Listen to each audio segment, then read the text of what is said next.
Hello everyone, this is Waldorf. And this is Statler. And I didn't start on the right spot. We seem to be temporarily there we lost. go. Yes, there we are. Druidism. We need to grow to the top, also known as Druidism. Today we're going to be talking about Druidism for the 2.0 beta release. Which one of us is the dude? Dude. The dude. The dude. I don't know. We don't have a Donnie either, so that doesn't that's work. true. Neither one of us bowl. Druidism. Let's start with the Fountain of Youth. How about Nature's Call? We don't care about that.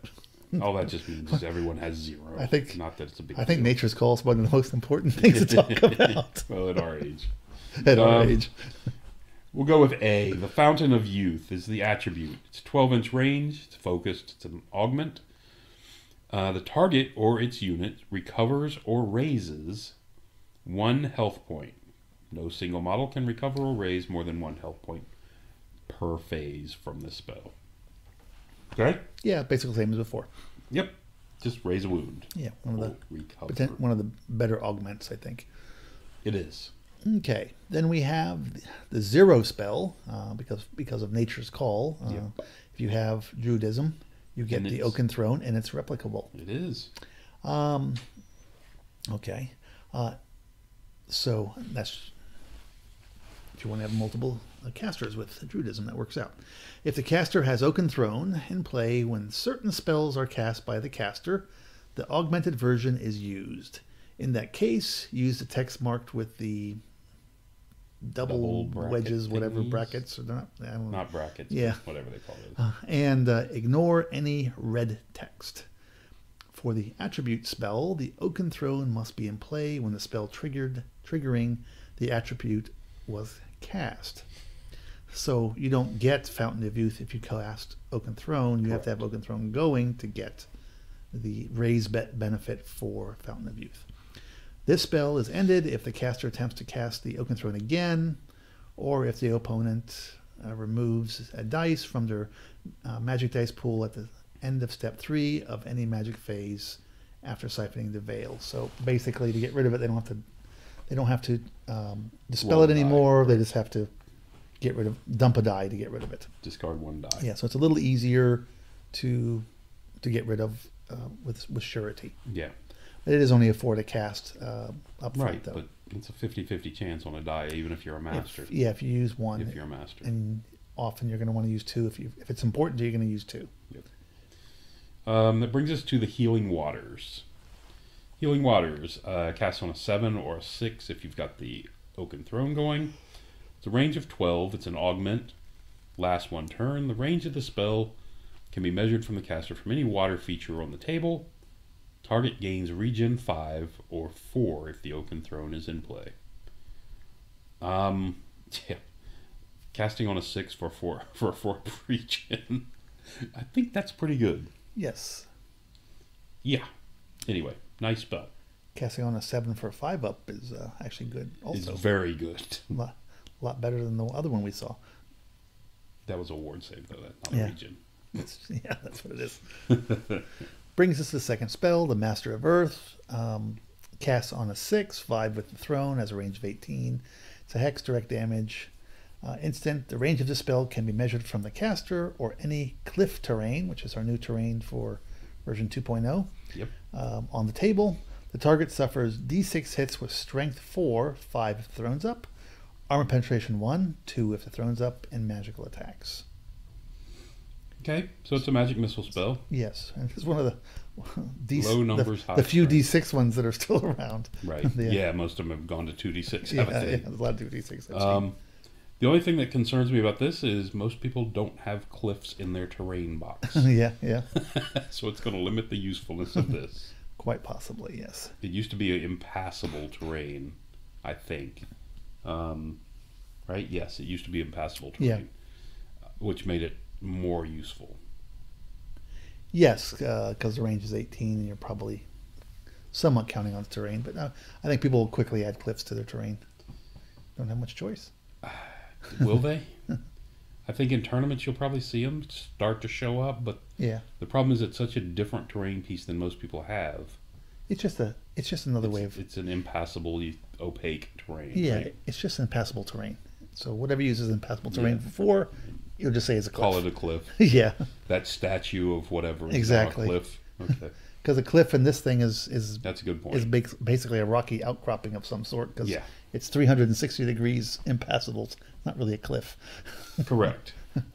Yeah, when I first saw the term cliff, I thought it was going to be a hill that had one side impassable. That's what I thought. I thought it was going to be a cliff. But that's not a cliff. But we got Cliff Clavin, and it's something else completely. Apparently, we were wrong. Yes. That brings us to the Entwining Roots, which cast on a 6 or 5. If the Oaken Throne is up, it's only a 12-inch range. On this one, it's a hex, lasts a turn. But you can measure it from the caster or any forest terrain. Target suffers a -1 or 2 offensive, defensive, and to hit roll. 1 if normal, 2 if the Oaken Throne is up. That's actually kind of nice. -2 to hit really punishes somebody. Yes. Of course, the range is fairly short unless you're hitting wood elves who happen to be hiding in forests a lot. they have no choice. They got to hide. So yeah, Entwining Roots. It's a nice spell. It's a solid spell. It's easy to cast. So brings us to the last of the adept spells, the Summer Growth. Cast on 11, 10 with the throne up. Range is 24. Decent range. Augment. It's an instant. This spell has different effects depending on the target. This is your growth spell. So standard size standard size models, they raise on 4. Unless you have the throne up, then you can raise 6 health points. Okay. So that basically includes any infantry or beasts, or should include any cavalry then, I guess. Why not? Wow, that's actually a boost, I think. Oh, no, it doesn't include cav. It does not include cav. Does it say it's below? What? Well, it's cav aren't infantry or beast. Yeah, it's true. Standard infantry, everything. I see. Then it becomes under the else. It comes under the Everything else. Okay, yeah. Okay. Towering Presence, which are big Gribblies. 1 or 1 doesn't make any difference. Then anything else, that would be the cav, I guess. Monstrous infantry, monstrous cav, things of that nature. 2 health points and 3 health points if the throne is up. Yeah. That's what it is. The only thing it's gone is it's lost 1 on the standard size. It used to be 5/7. Yeah. And this is really the spell that most people would take Druidism to. Yeah, and they lowered it. It used to be wanted- the number 6 spell, and because of the way you choose spells, they brought it down to number 4. Yeah, so an adept can take it. And this is the reason you take this path for most people. So. For most people. That brings us to number 5, the Stone Skin, which casts on a 9, down to an 8 if you have the Oaken Throne. 12-inch range. It's an augment, lasts a turn. The range of the spell can be measured from the caster or any hill terrain feature on the table. Target gains +2 or +3 resilience. Stone Skin's always been great. +2 toughness is +2 resilience. Yes. Is really, really good for casting it on a 9 or an 8. Yeah. The only downside, I'll say again, which kind of with the cliffs up top, hills are going to be slowly disappearing as they're a hard number to roll on the random terrain chart. If you play with a group that randomizes terrain. All of these spells that now require terrain that is a nerf just because it's less probability of getting these terrain features than there used to be. Yeah. Because there's more types of terrain. Correct. Features. And that exactly. Yes, it's kind of an unintended consequence that this path got hit a little bit. Yeah. I think. Not sure they've identified that yet, but yeah. But still, if you can get your toughness up. Even +2 toughness is really good. Yeah, and if you already got some toughness on you, it's fantastic. Yep. If you're already a 4 or 5. Having just a unit of plain orcs go up to toughness 6 would be fantastic. Yes. Of course, they don't have Druidism as an option, but yeah. T5 Equitane Knight, Resilience 5 Equitane Knights is really good as well. Yep, or Resilience 6 Dryads, so not too shabby. Brings us to the number 6 spell, Spirits of the Wood. How about Spirit of the Woods? Is that a different spell? It is. Yeah. Spirit of the Woods. Yeah. This is only one wood and it's got multiple spirits as opposed to a spirit having multiple woods. Okay, 7 to cast. 6 thrones up, range 12 again. It's an augment. The boosted version is universal. Last 1 turn. All models in a target unit are considered to be within a forest. The boosted version is universal. If the target is a friendly unit, it gains Forest Rider. This was, and I think the casting value's gone way down on this, hasn't it? Spirit of the Wood used to be a 9 or an 8. Okay, so it's gone down by 1, relatively speaking. 2. Oh, okay. Yeah, well, 1 because of most spells went down. Yeah, because everything's gone down by 1 because of the new magic rules. So, right. So it's easier to cast, and the universal one is just wonderful. Right, but you have to have Oaken Throne up to be able to cast it on the opponent. Yes. That's not universal unless Oaken Throne. Correct. That's a limitation, but which is a limitation with this whole path, lore, whatever path. Well, I mean, the big thing with the Spirit of the Woods has always been you cast it on your opponent, and all of a sudden cast the opponent, and now he doesn't get steadfast. Yeah, no, that's what makes this spell powerful. Correct. Otherwise, it's a random skirmisher in the open, But again, the opponent has to just get rid of Oaken Throne to make that not as threatening. Yeah.